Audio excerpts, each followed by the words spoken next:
നമസ്കാരം. ഞാൻ രമ.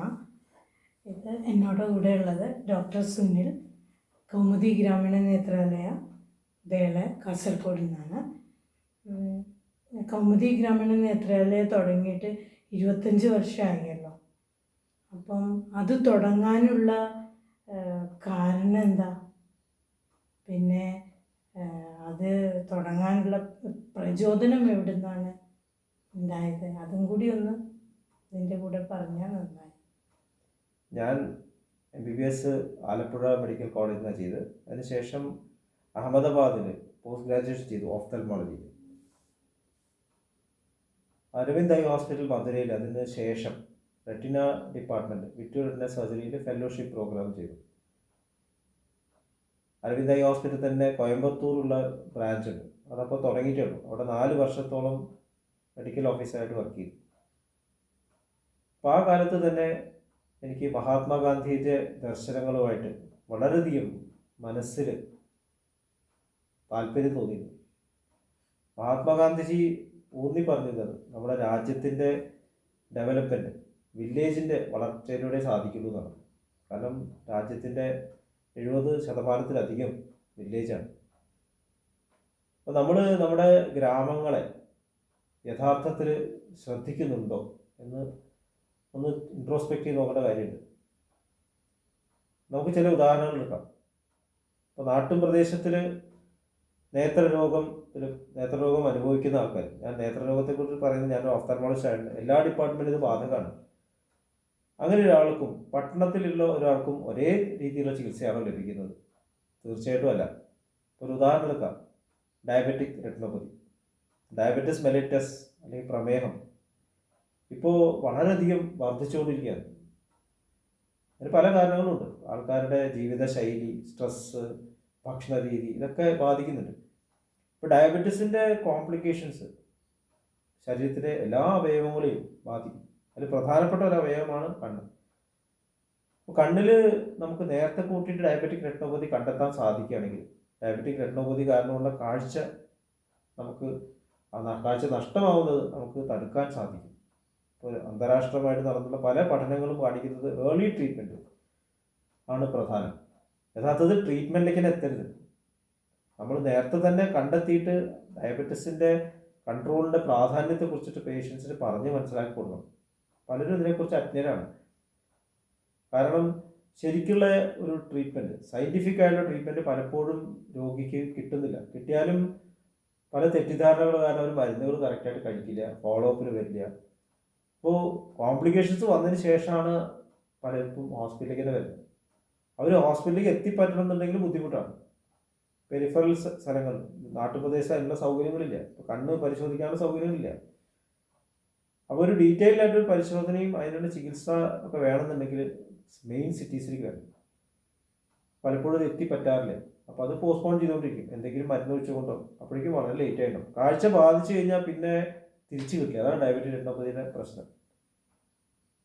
നേരത്തെ കൂട്ടി ഡിറ്റക്ട് ചെയ്യാനായിട്ട് പലപ്പോഴും ക്യാമ്പുകളൊക്കെ നടത്താറുണ്ട്. പക്ഷേ ക്യാമ്പ് വളരെ പുവറായിട്ടൊരു സബ്സ്റ്റിറ്റ്യൂഷനാണ്. കാരണം ഫോളോ അപ്പ് ഒന്നുമില്ല. ഒരു പ്രാവശ്യം കാണും, പിന്നെ പേഷ്യൻ്റ് പോകും, പിന്നെ തിരിച്ചു വരില്ല. പിന്നെ അവിടെ ഒരു ഹെൽത്ത് എഡ്യൂക്കേഷൻ ഒന്നും നടക്കുന്നില്ല. അപ്പോൾ ഡോക്ടേഴ്സും അതുപോലെ ഹെൽത്ത് സ്റ്റാഫും അങ്ങനെയുള്ള സ്ഥലങ്ങളിൽ തന്നെ താമസിച്ചിട്ട് അവരുമായിട്ട് ഇൻട്രാക്ട് ചെയ്യുമ്പോൾ, പേഷ്യൻറ്റുമായിട്ട് ഇൻട്രാക്ട് ചെയ്യുമ്പോൾ അത് എഡ്യൂക്കേറ്റ് ചെയ്യാനും പറഞ്ഞു കൊടുക്കാനും ശരിക്കുള്ള സമയത്ത് ചികിത്സ കൊടുക്കാനും സാധിക്കുന്നു. അപ്പോൾ ഈ ഒരു കാര്യം തന്നെയാണ് വേറെ നേത്രരോഗങ്ങളെ സംബന്ധിച്ച് പറയുകയാണെങ്കിലും എനിക്ക് പറയാനുള്ളത്. കോർണിയൽ അൾസർ, കൃഷ്ണമണിയിൽ വരുന്ന പുണ്ണ് അൾസർ, അത് വില്ലേജുകളിലാണ് കൂടുതൽ കാണുന്നത്. കാരണം ഗ്രാമത്തിലാണ് കൃഷി നടക്കുന്നത്. അപ്പോൾ അവർക്ക് ട്രീറ്റ്മെൻറ്റ് ശരിക്കും കിട്ടിയില്ലെങ്കിൽ കാഴ്ച നഷ്ടപ്പെട്ടു. നേരെ സമയത്ത് നമുക്ക് ഇപ്പോൾ കണ്ണിൽ പൊടി എടുത്ത് കളയുക അല്ലെങ്കിൽ ട്രീറ്റ്മെൻറ്റ് കൊടുക്കുകയാണെങ്കിൽ കാഴ്ച നഷ്ടപ്പെടുന്നത് പ്രിവെൻറ്റ് ചെയ്യാൻ സാധിക്കും. കോംപ്ലിക്കേഷൻ വന്നു കഴിഞ്ഞാൽ അതിന് കൃഷ്ണമണി മാറ്റി വയ്ക്കുക, അങ്ങനെ വിദഗ്ധ ട്രീറ്റ്മെൻറ്റൊക്കെ വേണം. വേറൊരു അസുഖമാണ് ഗ്ലോക്കോം, കണ്ണിൻ്റെ കാഴ്ചയുടെ വ്യാപ്തി കുറഞ്ഞു വരുന്നൊരു രോഗം. തിമിരം, അതുപോലെ തന്നെ വളരെ സിമ്പിളായിട്ട് റിഫ്രാക്റ്റീവ് എറേഴ്സ് പറയും. കണ്ണട വെച്ചാൽ മാറ്റാൻ പറ്റുന്ന കാഴ്ച പ്രശ്നങ്ങളുണ്ട് കുട്ടികൾക്ക്. അത് ശരിക്കും കിട്ടാതെ കാഴ്ച നഷ്ടപ്പെടുന്ന കുട്ടികളുണ്ട്. പഠിത്തത്തിനെ എഫക്റ്റ് ചെയ്യുന്നു, അവരുടെ വളർച്ചയെ ബാധിക്കുന്നു. ഇങ്ങനെ ഒരുപാട് ഏരിയാസ് ഉണ്ട്. അപ്പോൾ ഇതൊക്കെ നമ്മൾ അങ്ങോട്ട് പോയിട്ട് ചെയ്യേണ്ട കാര്യങ്ങളാണ്.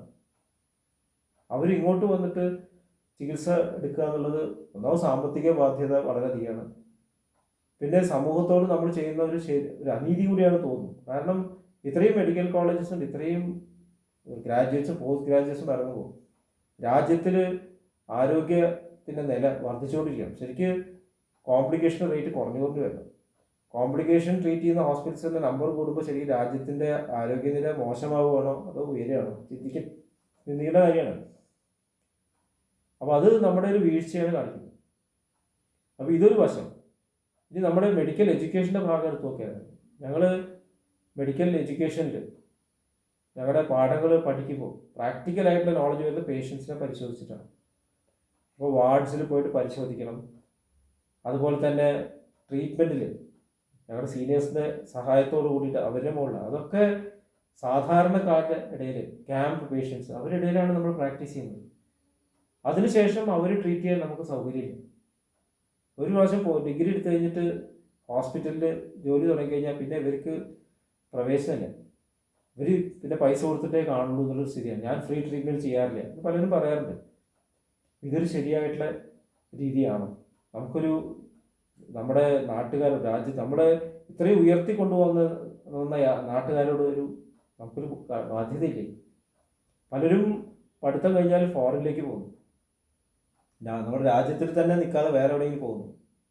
അപ്പോൾ നമ്മുടെ രാജ്യത്തിൽ ഇത്രയും ആരോഗ്യ പ്രശ്നങ്ങൾ ഉള്ളപ്പോൾ നമ്മളത് സമയത്തിന് പരിഹരിക്കുകയായിരിക്കും. Nip the evil in the bud എന്നാണ്. തുടക്കത്തിൽ തന്നെ പരിഹരിക്കുകയാണെങ്കിൽ നമ്മുടെ പ്രശ്നങ്ങൾ പലതും നമുക്ക് പ്രിവെൻറ്റ് ചെയ്യാൻ സാധിക്കും.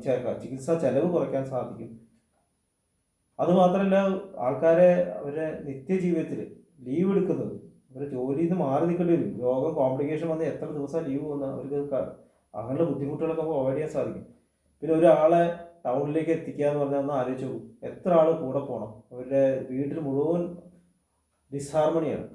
ഇനി 2 ആഴ്ച കഴിഞ്ഞ് വരും, ഇനി 1 മാസം കഴിഞ്ഞ് വരും എന്ന് പറയുമ്പോൾ ഇവർ ചെല്ലണ്ടേ. ചെല്ലുന്നില്ലെങ്കിൽ കോംപ്ലിക്കേഷൻ വരുന്നു. അപ്പോൾ ഇവർക്ക് എത്താനും പറ്റുന്നില്ല.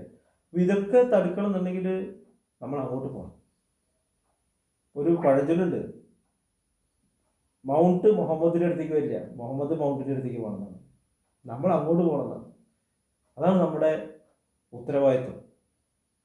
അപ്പോൾ ഈ ഒരു കാര്യങ്ങളൊക്കെ മനസ്സിലാക്കിയിട്ട് പിന്നെ നമ്മുടെ രാജ്യത്തിൻ്റെ വളർച്ചയിൽ നമ്മളുടെ ആക്റ്റീവായിട്ടുള്ള പാർട്ടിസിപ്പേഷൻ വേണമെങ്കിൽ നമ്മുടെ പ്രസൻസ് വേണം. ഒരിക്കലും അതിന് ടെലിമെഡിസിൻ ഒരു സബ്സ്റ്റിറ്റ്യൂഷൻ അല്ല. ഇപ്പോൾ പല ആധുനികമായിട്ടുള്ള ടെക്നീക്സും വന്നിട്ടുണ്ട്. പക്ഷേ മനുഷ്യനും നമ്മളുടെ ഡയറക്റ്റ് ആയിട്ടുള്ള കോൺടാക്ട്, സ്പർശം, അതിൻ്റെ വ്യത്യാസം വളരെയധികം. അത് അനുഭവിച്ചവർക്ക് അറിയാൻ പറ്റുള്ളൂ. അത് നമുക്ക് നേരിട്ട് പോയിട്ടേ കാണാൻ സാധിക്കും. നമ്മുടെ ആൾക്കാരുമായിട്ട് ഇൻട്രാക്ട് ചെയ്യാനും അതിനുള്ള സൗകര്യങ്ങൾ ഒരുക്കാനും ഒക്കെ നമുക്ക് പേഴ്സണലായിട്ട് ചെല്ലുമ്പോൾ സാധിക്കുന്നു. ഇതൊക്കെ ഗാന്ധിയൻ ദർശനത്തിൻ്റെ ഭാഗമാണ്.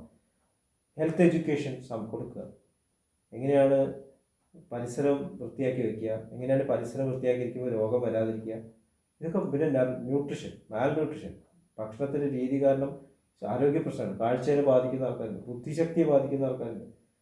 അപ്പോൾ ഇതൊക്കെ doctors, medical fraternity, doctors, health സെക്ടറിൽ എല്ലാവരും ഇറങ്ങി പ്രവർത്തിക്കേണ്ട കാര്യം. നമ്മുടെ രാജ്യത്തിൻ്റെ ഉന്നമനത്തിന് വേണ്ടി പ്രവർത്തിക്കേണ്ട നമ്മുടെ ഒരു ആവശ്യമാണ് എന്നുള്ളത് നമ്മുടെ ഉത്തരവാദിത്തമാണ്, നമ്മുടെ കടമയാണ് എന്ന് മനസ്സിലാക്കിയിട്ടാണ് കൗമുദി ഗ്രാമീണ നേത്രാലയ, പ്രത്യേകിച്ച് കാസർഗോഡ്, കേരളത്തിലൊരു ബാക്ക്വേർഡ് ഡിസ്ട്രിക്റ്റാണ്, ഞങ്ങളത് സെലക്ട് ചെയ്ത് വന്നതാണ്. ഞാൻ പഠിച്ചതും വളർന്നതൊക്കെ എറണാകുളത്താണ്.